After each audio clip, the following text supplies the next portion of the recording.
धूम्रपान और शराब पीना स्वास्थ्य के लिए हानिकारक है।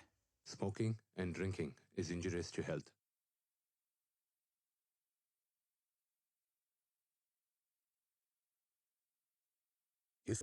यहाँ ईश्वर का संकल्प पूरा करने एक मानव आगे आएगा। किंतु ये बालक तो नास्तिकता के पथ पर चल पड़ा है स्वामी।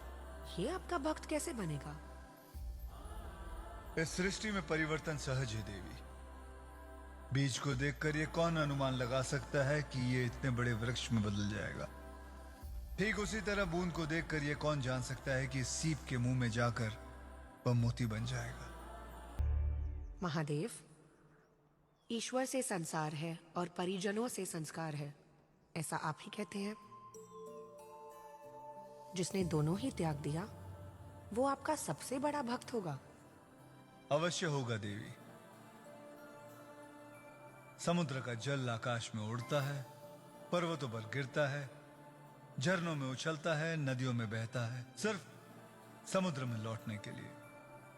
वैसे ही जीव भी एक लंबी यात्रा करके अपने शिव में लौटता है।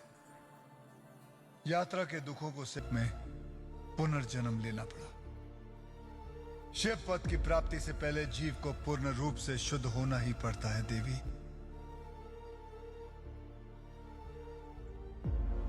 क्या इस जन्म में उसे आपके चरणों में स्थान प्राप्त होगा नीलकंठ? नीलकंठ हूं मैं देवी। तेनाडु के सारे विष पीकर उसे संपूर्ण शुद्धि। उसे तो स्वयं हमारा परिचय नहीं, वो संसार से हमारा परिचय क्या करवाएगा, लेकिन तेनाडु करवा सकता था। आज महाशिवरात्रि पर तेनाडु ने यदि एक बार शिव के नाम का उच्चारण कर लिया होता तो वो स्वयं भी मुक्त हो जाता और वायुलिंग के दर्शन का लाभ भी सारे संसार को दे पाता।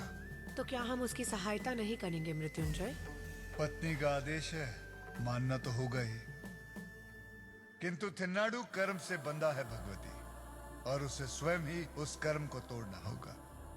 अंधकार में सांप भी लटक रहा है और रस्सी भी दुर्गे। जो भेद जान लेता है उसके लिए सहायता सदा ही उपलब्ध है। जो भेद नहीं जान पाता उसकी कोई सहायता संभव नहीं। यदि आज वह अपने मुख से शिव नाम का उच्चारण नहीं करेगा तो इस संसार को दृष्टि देने वाले परमात्मा को तुमने दृष्टि प्रदान की, इसलिए आज से तुम इस संसार में कन्नप्पा के नाम से विख्यात होगे।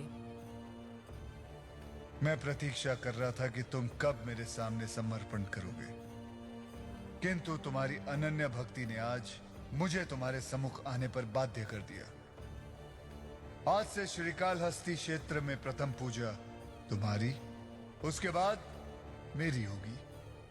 तुम्हारी भक्ति की ऊंचाई सारा संसार जाने, इसलिए मैं तुम्हारा मंदिर स्वयं अपने मंदिर से भी ऊपर ऊंचे पहाड़ पर स्थापित करता हूं।